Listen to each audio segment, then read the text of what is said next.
किसान यूनियनों को और को भी इम्प्लीड किया जाएगा, पार्टी बनाया जाएगा केस के लिए, जो ताकि कोई वो भी आके अपनी बात रख सके। तीसरी बात जो कोर्ट ने कही है वो ये है कि हम चाहते हैं कि हम एक कमेटी गठित करेंगे जिसमें किसान यूनियन के नेता और सरकार दोनों शामिल हों, और ये जो किसान यूनियन इस वक्त धरने पर है उनके अलावा भी देश के और किसान यूनियन भी शामिल हो, क्योंकि ये एक नेशनल इशू बन चुका है।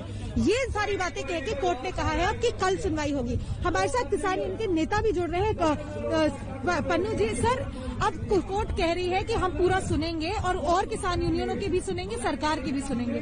क्या आपको लगता है कि अभी जो नेगोशिएशन, क्योंकि कोर्ट को भी सरकार ने आज ये कहा है कि अगर किसान क्लॉज बाय क्लॉज बात करने को तैयार हो जाए तो कुछ नतीजा निकल सकता है? हाँ देखो, जो भी साढ़े पर नोट्स आएगा ना, जब लिखती आएगा फिर असी को दस सकते हैं, फिर उत्ते विचार करेंगे क्या उस एजेंडा क्या रखा है उन्होंने, केड़ी वो कमेटी बनाना चाहते हैं सुप्रीम कोर्ट, उसमें क्या नेगोशिएशन होनी चाहिए, करनी चाहते हैं, तो किन किन से करना चाहते हैं, केड़े पॉइंट पर करना चाहते हो, फिर पता लगेगा।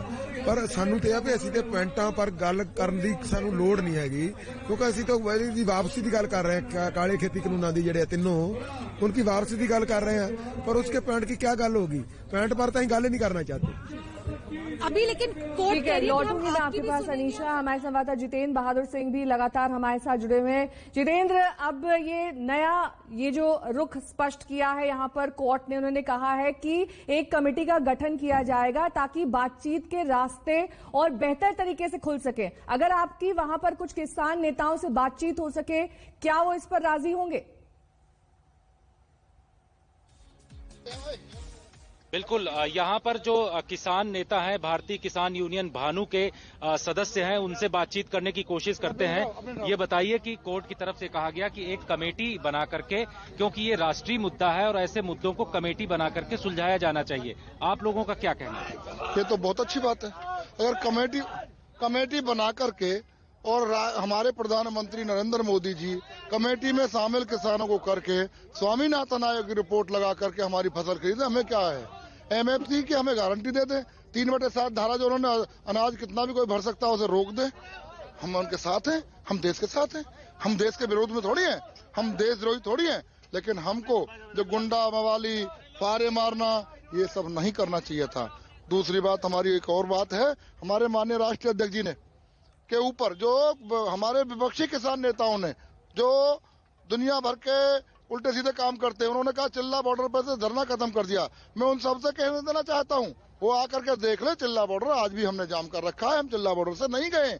हमारे प्रदेश अध्यक्ष, हमारे प्रदेश उपाध्यक्ष दोनों भूख हड़ताल पर उसी दिन से बैठे हुए हैं, जिस दिन से राजनाथ सिंह और कृषि मंत्री से बात हुई। लेकिन जब तक बहुत बहुत शुक्रिया जितेंद्र बहादुर सिंह और अनीशा माथुर हमारे संवाददाता तमाम जानकारी के साथ हमारे साथ जुड़ गई थी, क्योंकि सुप्रीम कोर्ट ने अब इस पूरे मामले में दखल दिया है और ये कहा है कि एक राष्ट्रीय मुद्दा है जिसे जल्द सुलझाने की कवायद की जानी चाहिए। वहीं किसान के आंदोलन का आज 21वां दिन है। आर पार के आंदोलन के बीच संयुक्त किसान मोर्चा ने आज सरकार को संशोधन का प्रस्ताव का जवाब भेजा है। किसानों ने औपचारिक तौर पर सरकार के प्रस्ताव को ठुकरा दिया है, साथ ही ये कहा है कि वो आंदोलन को बदनाम न करें।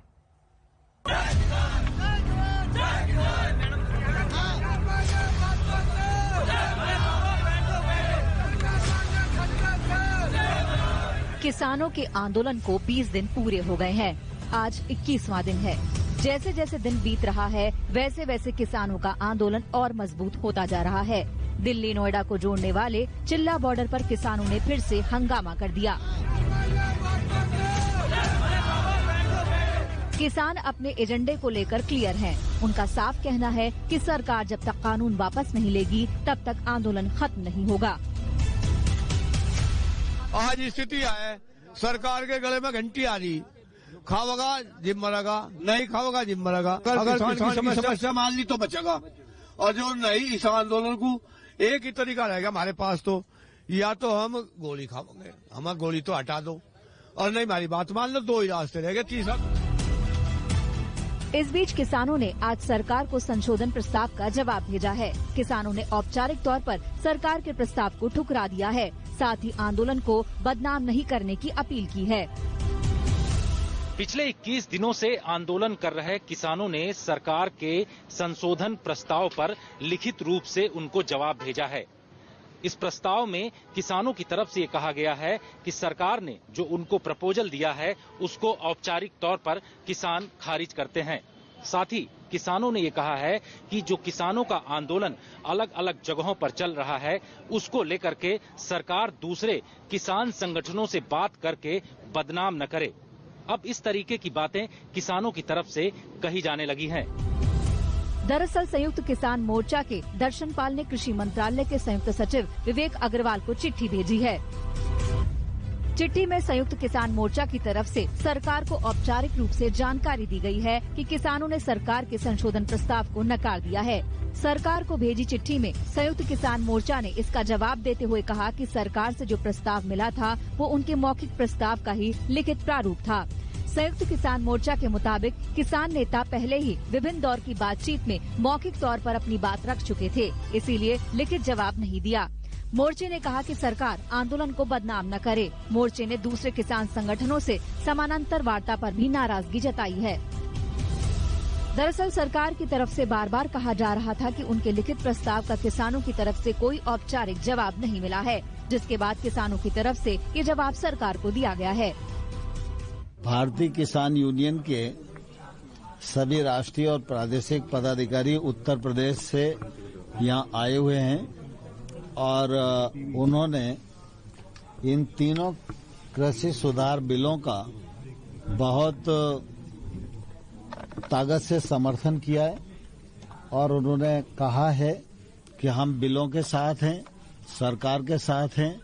कृषि में ऐसे सुधार बिलों की अपेक्षा लंबे समय से थी। हमारी एक ही बात है, मैं बार बार अभी सरकार जो कहती है कि भाई इसको वापस नहीं लेंगे, मैं ये कहता हूं कि सबसे पहले ये तीनों कानूनों को वापस ले जब किसान बात करने के लिए तैयार होगा। इसकी बात घोषणा सरकार करे कि ये अध्यादेश वापस ले। एक तरफ सरकार कानूनों को लगातार किसानों के हित में बता रही है और कई दूसरे किसान संगठनों से बात करके उनको अपने पक्ष में खड़ा कर रही है, वहीं दूसरी तरफ किसान सिर्फ और सिर्फ कानून को नो करने का ठान कर बैठे हैं। ऐसे में बीच का रास्ता निकलता नहीं दिख रहा। दिल्ली से अरविंद ओझा और जितेंद्र बहादुर सिंह के साथ आज तक ब्यूरो। तो बीते दिनों में हमने देखा है कि इस तरीके से दिल्ली में अलग अलग जगहों पर अलग अलग किसान संगठन आंदोलन पर बैठे हुए हैं। आज तक संवाददाता उन सभी बॉर्डर्स पर पहुंचे हैं जहां से किसानों का आंदोलन चल रहा है।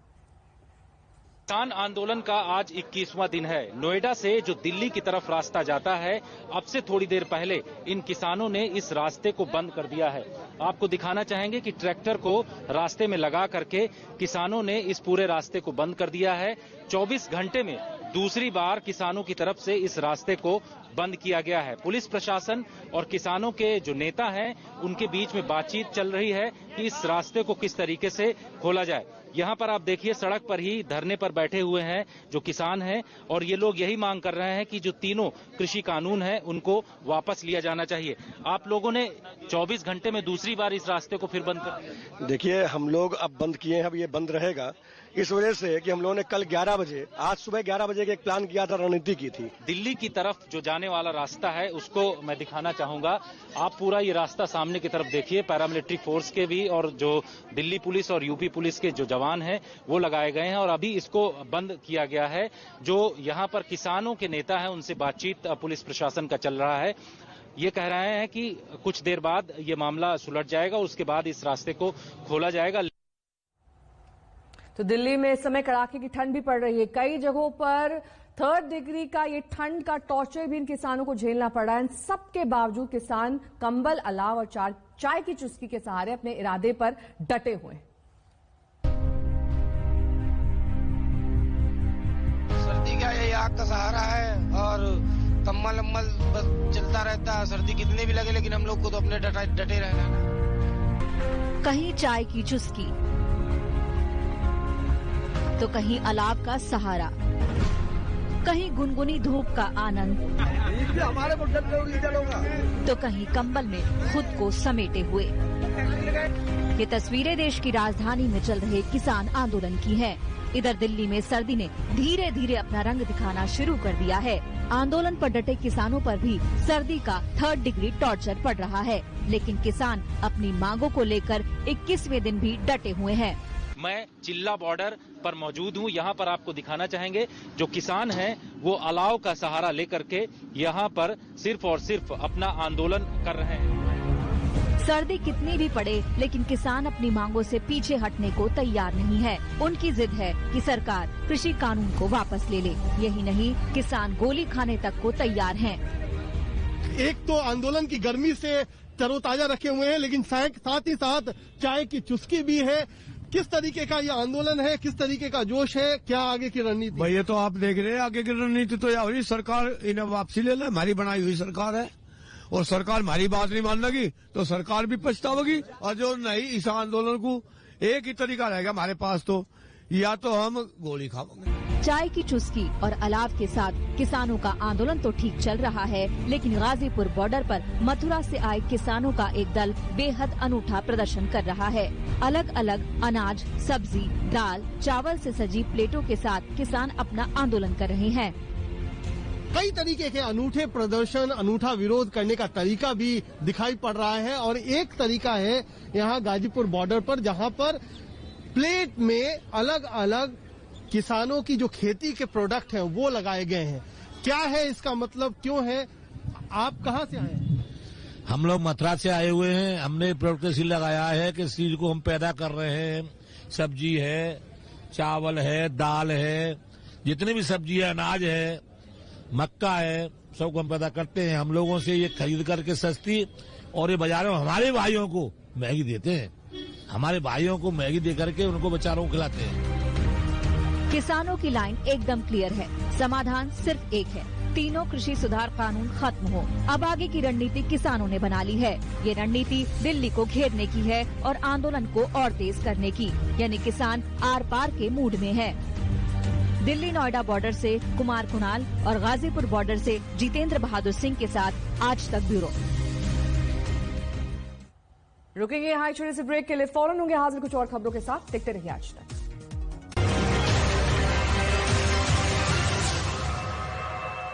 हर त्योहार के पीछे होती है अपनों की एक कहानी। हमारे कमरे यूं ही नए नहीं होते, इनके साथ जुड़ी होती है रिश्तों की निशानी। ओरिएंट बेल टाइल्स, करो रिश्तों को रेनोवेट। देश और दुनिया की बाकी खबरों के लिए देखते रहिए आज तक। और हाँ, मास्क पहनना न भूलें। याद रखिए, कोरोना को मास्क के साथ।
तमाम खबरों को देखने के लिए, पढ़ने के लिए आज तक .in पर जरूर जाएं। और हाँ, इन तमाम खबरों के लिए अब आप आज तक के ऐप को भी डाउनलोड कर सकते हैं iOS और एंड्रॉइड दोनों पर।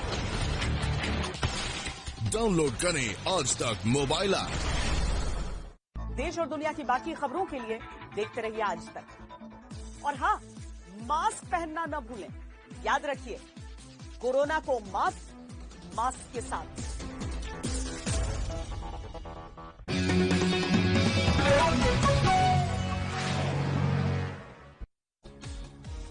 ठंड के साथ किसानों के विरोध के स्वर धीमे नहीं पड़े हैं। लगातार 21वां दिन है आज जब किसान अपने मोर्चे पर डटे हुए हैं। 21 दिन की तस्वीरें आपके सामने हैं, कैसे अब किसान आगे के संघर्ष के लिए भी पूरी तरीके से तैयार हैं। अभी के लिए बस इतना ही। देश और दुनिया की तमाम खबरों के लिए आप बने रहिए हमारे साथ, देखते रहिए आज तक।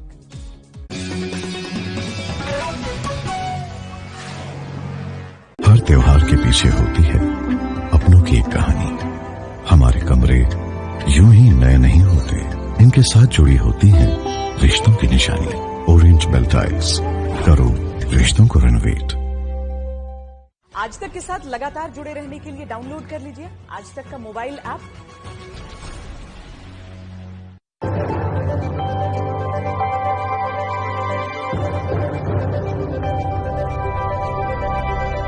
अक्सर हम धरती पर आने वाले उल्कापिंड या मीटियोर्स के बारे में सुनते रहते हैं। बहुत सारी खबरें हम पढ़ते भी हैं, कुछ देखते भी हैं।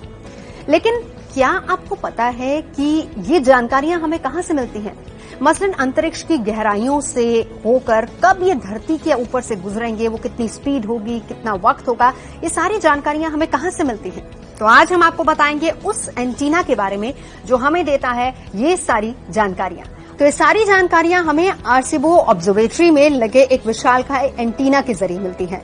लेकिन अब दुनिया को एलियन दुनिया और एस्ट्रॉइड्स की खबरें देने वाला ये ऑब्जर्वेटरी नहीं रहा। जी हाँ, जिस एंटीना से हमें तमाम जानकारियां मिलती थी, अब वो 400 फीट नीचे गिरकर टूट गया है। एंटीना तो टूट गया, लेकिन इस एंटीना की खूबियां कितनी हैं और इसका इतिहास क्या है, वो जानना बेहद दिलचस्प है। तो आपको बताते हैं कि आर्सिबो ऑब्जर्वेटरी प्यूर्टो रिको में है और इसका संचालन एनर्जी मेंडेज यूनिवर्सिटी यानी कि नेशनल साइंस फाउंडेशन और यूनिवर्सिटी ऑफ फ्लोरिडा सरकार मिलकर करते हैं।